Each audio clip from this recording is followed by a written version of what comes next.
우리에게 주신 하나님의 말씀은 마태복음 15장 21절로 28절까지 말씀입니다. 마태복음 15장 21절에서 28절까지 말씀 교독하겠습니다. 예수께서 거기서 나가사 두로와 시돈 지방으로 들어가시니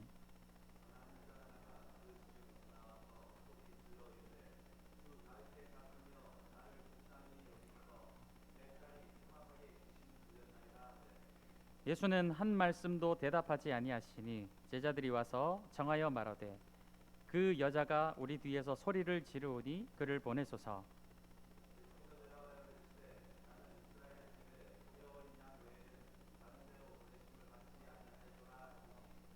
여자가 와서 예수께 절하며 이르되 주여 저를 도우소서.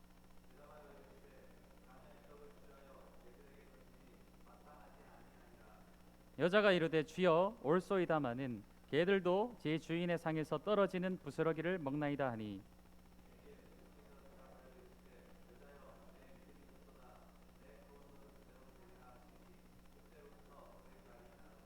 아멘. 지난주 본문에서 예수님은 이 바리새인들과 논쟁을 하셨습니다. 이 바리새인들이 예수님의 제자들이 손을 씻지 않고 식사를 하는 모습을 보면서 왜 저들이 이 장로들의 전통을 범하느냐, 왜 저들이 부정한 일을 하느냐 이렇게 지적을 하게 되었을 때 예수님의 대답은 아주 냉철하게 대답을 하셨죠. 입으로 들어가는 것이 사람을 더럽게 하는 것이 아니라 오히려 입에서 나오는 그것이 사람을 더럽게 한다, 부정하게 한다. 우리 마음 가운데 있는 온갖 부정한 죄된 생각들이 그것이야말로 참으로 우리를 더럽게 하는 것이지 입으로 들어가는 음식이 사람을 더럽게 하는 것이 아니라는 것에 대해서 예수님은 제자들에게도 가르치시고 바리새인들에게도 그렇게 대답을 하셨습니다. 오늘의 본문 말씀 역시도 사실은 이 말씀의 맥락을 보게 될 때 부정과 관련된 그런 말씀이에요.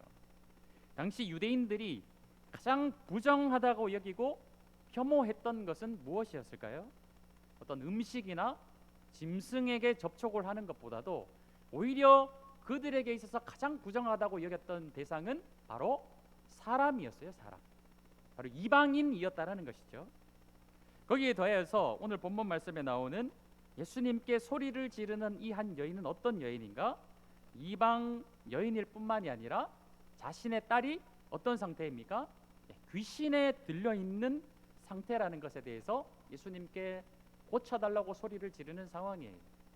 이러한 것은 안 그래도 이방 여인인데다가 딸이 귀신에 들렸다라는 것은 아주 극단적인 혐오의 대상이며 부정함 중에서도 부정함으로 여겨질 수밖에 없는 한 여인이 지금 예수님께 나아온 것을 이 본문 말씀은 우리에게 가르쳐주고 있다라는 것이죠.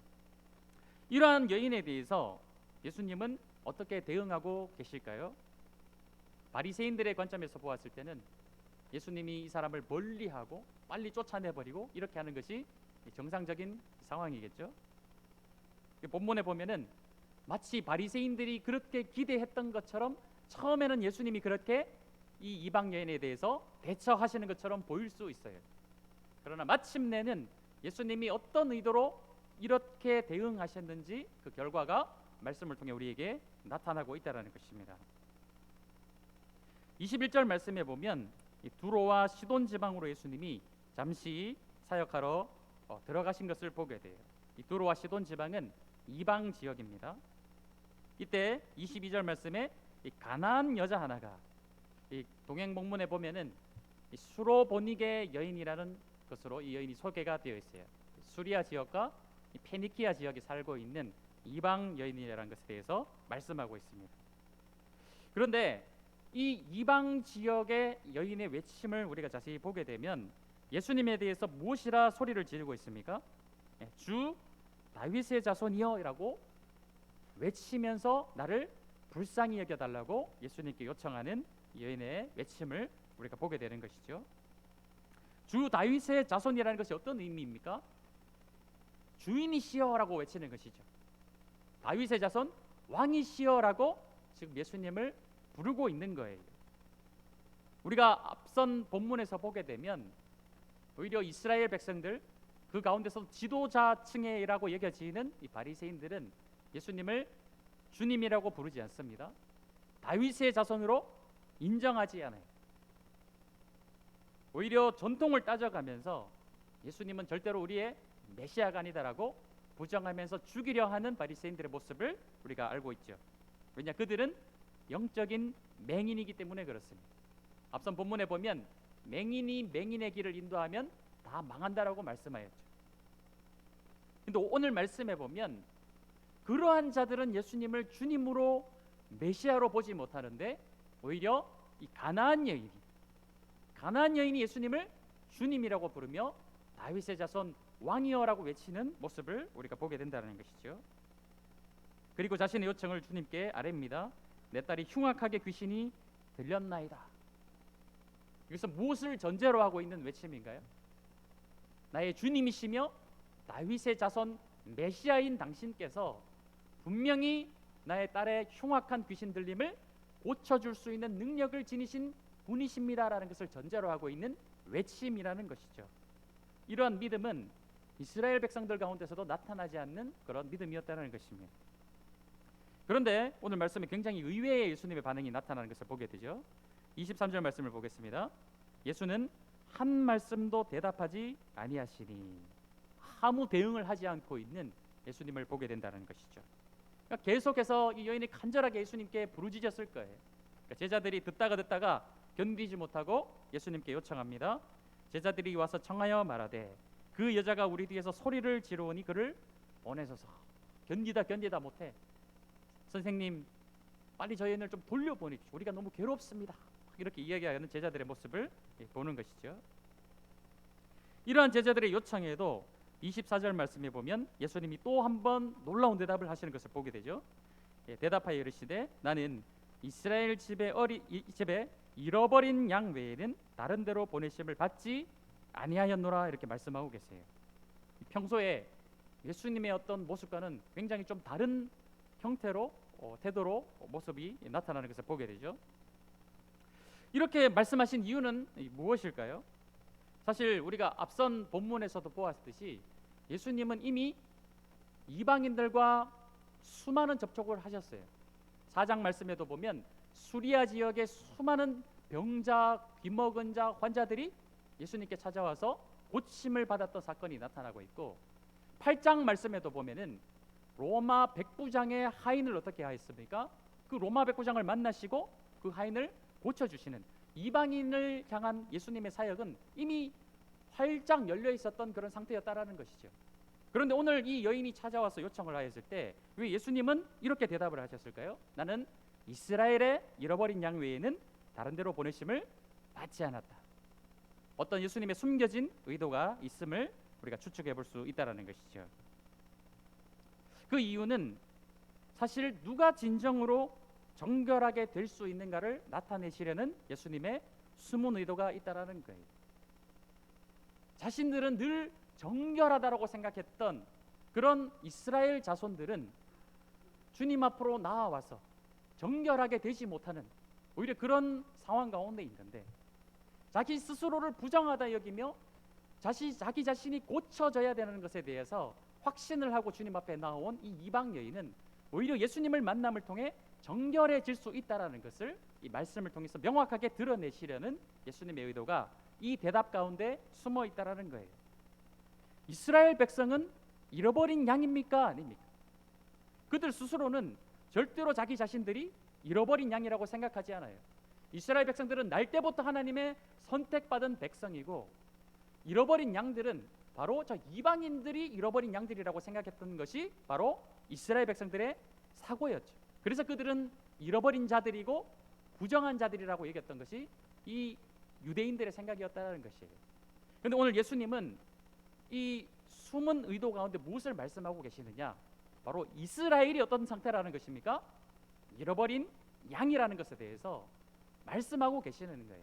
그냥 이 말씀을 들으면 그냥 예수님이 이스라엘 백성에게만 이 사역을 하시려는가 보다 생각할 수 있겠지만 그런 것이 아니라는 것입니다. 이 말씀 가운데 숨은 의도는 지금 더 시급한 잃어버린 양이 누구냐? 사실은 이스라엘 백성이라는 거예요. 그런 바리새인들의 태도, 사두개인들의 태도를 보면서 진짜 잃어버린 양은 사실 자신의 동족인 이스라엘 백성이다라는 것에 대해서 말씀하고 계시다는 것이죠. 더 시급한 대상은 사실 너희들이야라는 것에 대해서 말씀하고 계신다는 것입니다. 그리고 또 예수님은 다음 대화를 통해서 더 이 사실을 명확하게 나타내시죠. 25절 말씀 보겠습니다. 여자가 와서 예수께 절하며 이르되 주여 저를 도우소서. 다시 한번 이 여인이 간절하게 예수님께 나아오는 것을 보게 되죠. 그때 26절에 예수님이 더 놀라운 대답을 하시는 것을 보게 돼요. 이르시되 자녀의 떡을 취하여 개들에게 던짐이 마땅하지 아니하니라. 예수님께서 이렇게 말씀하시는 것은 거의 몇 차례 되지가 않습니다. 이 바리새인들을 향하여 이 독사의 자식들아, 이 동물을 비유해서 말씀하시는 것이 거의 몇 장면이 없는데, 여기서도 충격적이게 이방 여인에게 자녀의 떡을 취하여 개들에게 던짐이 마땅하지 않다라고 대답하시는 예수님을 보게 되는 것이죠. 만약 우리가 이런 모욕적인 대답을 듣게 된다면 어떻게 할 것입니까?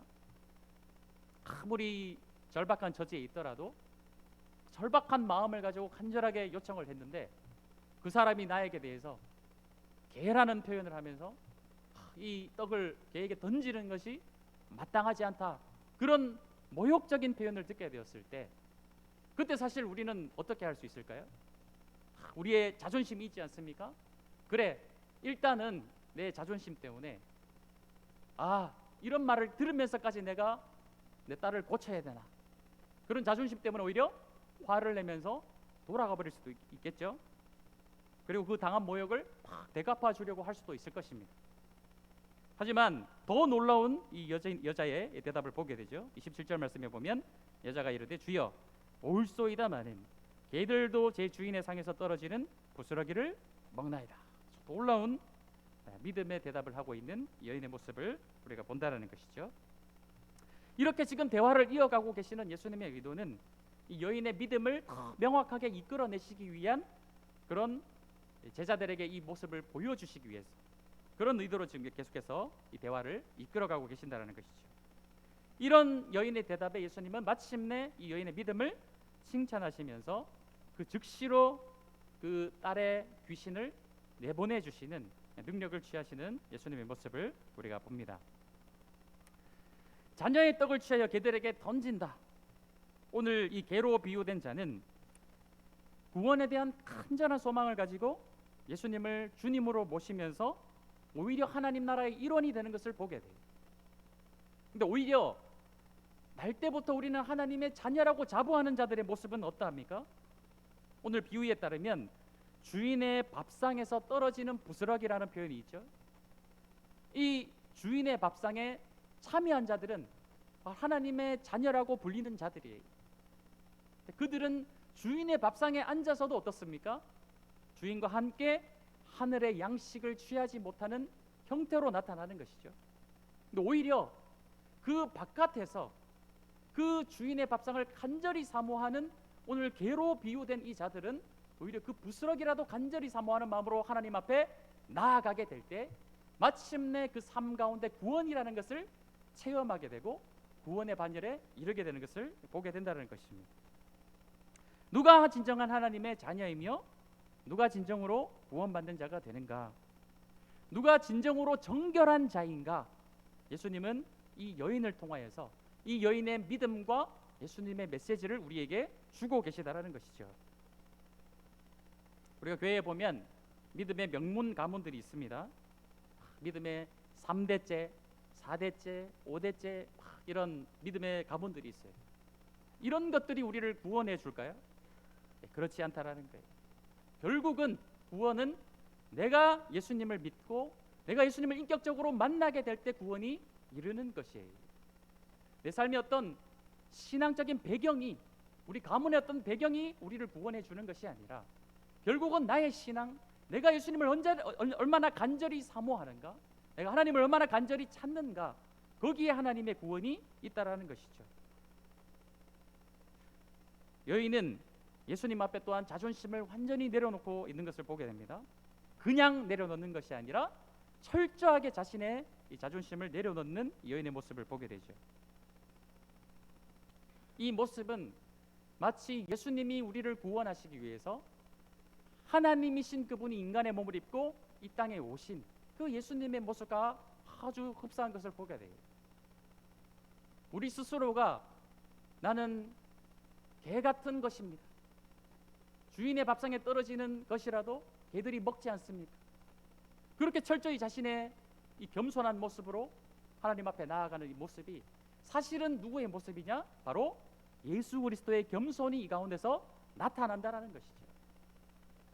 우리가 개로 비유되는 것이 더 굴욕적일까요? 아니면 창조주이신 그분이 피조물 중 하나인 인간이 되는 것이 더 굴욕적인 일일까요? 누가 더 자존심을 내려놓는 일일까요? 비교가 될 수 없는 것이죠. 창조주이신 그분께서 피조물이 되어 이 땅에 오신다는 것은 있을 수 없는 일이에요. 우리를 사랑하셔서 그 모든 하나님의 영광을 내려놓으시고 이 땅에 내려오시기까지 우리를 사랑하신 그분의 겸손이 사실은 이 여인의 모습 가운데서 드러나고 있다는 것을, 그리고 예수님은 이 여인을 통하여 그것을 나타내고자 하신다는 것입니다. 옛날 그 찬양 가운데 이런 찬양이 있어요. 벌레만도 못한 내가 용서받기 원합니다. 그 찬양 가사가 우리 자신을 어떻게 표현을 하고 있느냐? 벌레만도 못한 내가 주님을 만나기 원하고 용서받기 원합니다. 이 신앙의 믿음의 고백이 그 가사 가운데 들어있다는 것이죠. 우리가 하나님 앞에 대할 태도는 어떠한 태도여야 될까요? 함께 우리가 지금 예배를 드리고 있을 때 하나님 앞에 어떤 자세와 태도로 하나님 앞에 나아가야 될까요?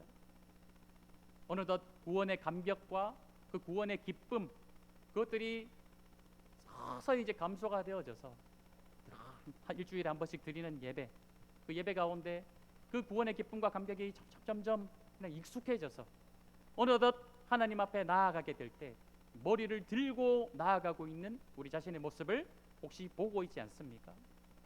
그런 모습으로 하나님 앞에 나아가면 안 되는 것이에요. 우리는 늘 하나님 앞에 나아갈 때 이런 자세로 나아가야 되는 것입니다. 벌레만도 못한 나를 주님께서 사랑하셔서 그 하늘의 영광을 버리시고 이 땅에 내려오셔서 죽기까지 나를 사랑하신 그 사랑이 너무나도 놀랍고 감격하여서 오늘도 주님 앞에 고개를 들지 못하고 고개를 숙이며 나의 주님이시여 영광을 받아 주시옵소서.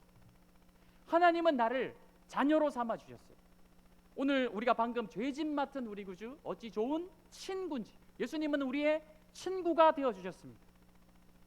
하나님은 아예 아버지시고 예수님이 나의 친구시니까 내가 무엇인가로 된 것처럼 고개를 뻣뻣이 들고 하나님 앞에 나아가면 그런 자격을 우리가 얻은 것일까요? 그렇지 않다라는 거예요. 하나님은 나를 자녀로 삼아 주시고 예수님은 나의 친구가 되어 주시지만 우리가 하나님 앞에 나아갈 때의 자세는 늘 나는 벌레만도 못한 존재입니다. 그런 나를 하나님께서 자녀로 삼아 주셨고 예수님이 나의 친구가 되어 주셨군요. 그 놀라운 영광과 은혜에 대해서 오늘도 감격하며 하나님 앞에 두 손 들고 고개를 숙이며 나아갑니다. 이것이 우리가 하나님 앞에 나아가야 될 진정으로 하나님을 경외하며 경배하는 자의 자세라는 것이죠.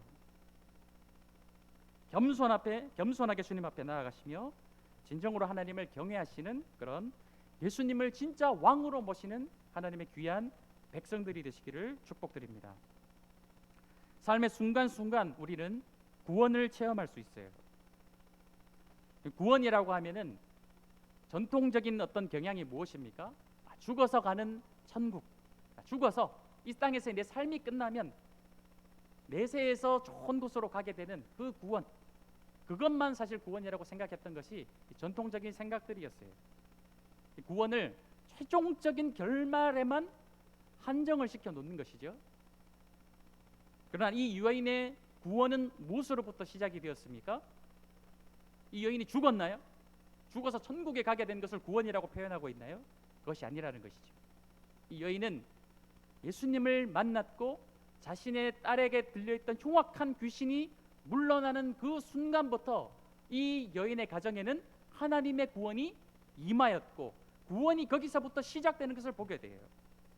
죽어서 가는 천국을 말씀하고 있는 것이 아니라 예수님을 만남을 통해 그 여인에게 구원이 임하게 되는 것을 우리가 말씀을 통해 보는 장면이라는 것입니다. 구원의 기쁨은 우리가 죽어서만 누리는 것이 아니에요. 순간순간 평생 누릴 수 있는 것이 바로 구원입니다. 오늘 이 순간에도 함께 모여 예배드리며 우리는 나를 구원하신 그 하나님의 구원의 그 참된 은혜와 기쁨을 이 시간 함께 누리고 있는 현장이라는 것이죠. 그런데 이러한 구원의 기쁨과 감격, 내 매 삶 가운데 순간순간 누리는 구원의 기쁨이 자꾸만 사라지는 이유가 무엇입니까? 하나님을 향한 이 여인과 같은 절박함이 자꾸만 사라지기 때문이에요. 이 도시에 살아가고 있는 분들에게 있어서 하나님께 내 죄의 사함과 내 죄 용서의 그 기쁨, 감격보다도 이 도시에 살아가는 사람들에게 진짜 구원의 기쁨이 필요할 때는 사실은 절망감이다라는 표현이 있습니다. 내 삶에 특별한 어떤 절망적인 일이 벌어지지 않으면 하나님을 찾지 않는다라는 거예요. 무슨 특별한 일이 있을 때, 절박한 일이 있고 절망적인 일이 생길 때 그때 하나님을 찾게 되고, 그러한 일들이 해소가 되었을 때 구원의 기쁨을 누린다라는 것이죠. 그러나 오늘 말씀을 통해 우리가 보게 되는 것은 특별한 어떤 일이 있을 때만 구원의 기쁨과 감격을 누릴 것이 아니라 내 삶에 어떤 부족한 것이 없더라도 일상 가운데서, 일터 가운데서, 매일매일 반복되는 삶 가운데서도 구원의 감격과 기쁨을 누릴 줄 아는 것이 성숙하고 성장한 신앙인의 태도라는 것에 대해서 우리 다시 한번 생각해 보셔야 된다는 거예요. 왜 이런 것들이 점점점 사라져 가는가? 안타까운 것은 영혼 구원에 관한 이 절박한 마음들이 많이 사라졌기 때문입니다. 한 영혼을 향한 아버지의 마음에 우리가 동참하지 못하기 때문인 것이죠. 사실 우리는 등이 따시고 배가 부르면 매너리즘에 잘 빠지게 된다라는 것이죠. 그러나 잘 한번 자신의 삶을 돌아보십시오. 내 삶에 한 영혼을 향한 그 아버지의 절박한 심령이 내 가운데 있는가? 이런 것들이 없기 때문에 이 구원의 감격과 기쁨이 자꾸 사라져 가는 거예요. 내가 사랑하는 어떠한 사람이 주님 앞에 나아오지 못하고 있는 그런 상황을 지켜보면서 저렇게 내버려두면 안 되는데, 빨리 주님 앞으로 인도해야 되는데, 이 절박한 마음이 내 가운데 있다면 하나님 앞에 기도하게 되겠죠. 그리고 그 한 영혼을 끊임없이 케어하면서 주님 앞으로 마침내 인도하게 되었을 때에 세상에 줄 수 없는, 말할 수 없는 그 구원의 기쁨과 감격이 다시 한번 이 영혼 가운데 샘솟듯 소생되어진다라는 것입니다. 또한 우리 자신을 바라보아도 날마다 주님의 뜻대로 살아가지 못하는 내 자신의 모습, 날마다 실수하며 죄를 짓고 넘어지는 내 자신의 모습에 대해서 그것을 인식하고 인지하지 못하는 거예요. 날마다 넘어지며 날마다 죄를 지음에도 불구하고 하나님 앞에 용서함을 구하고 죄 사함의 기쁨을 다시 한번 누리고 감격하는 그 일들에 대해서 무감각해져 버렸기 때문에 우리 자꾸 이 구원의 기쁨을 상실해 버린다는 것이죠. 아무렇지 않게 매일매일 하루를 보내고 있는 우리 자신의 연약함을 발견하게 된다는 것입니다. 그럼에도 불구하고 예수님은 오늘도 우리를 찾아오고 계시며 오늘도 오늘 마태복음 15장 말씀을 통해 우리에게 말씀하고 계세요. 누가 이스라엘의 잃어버린 양이냐? 누가 이스라엘의 잃어버린 양일까요? 어쩌면 이스라엘의 잃어버린 양이 오늘 구원의 감격과 기쁨을 상실한 채로 살아가며 자신의 연약함을 인지하지 못하고 깨닫지 못하고 날마다 넘어짐에도 불구하고 다시 한번 이 여인과 같이 절박하게 주님을 부르지 못하는 우리들이 이스라엘의 잃어버린 양일 수 있다라는 것입니다. 자기 자신을 개로 비유한 말씀에도 그것을 인정하고 받아들이는 이 믿음이 우리의 나태해진 믿음에 경종을 울리는 말씀이 되기를 간절히 소망합니다. 우리 함께 찬양하겠습니다.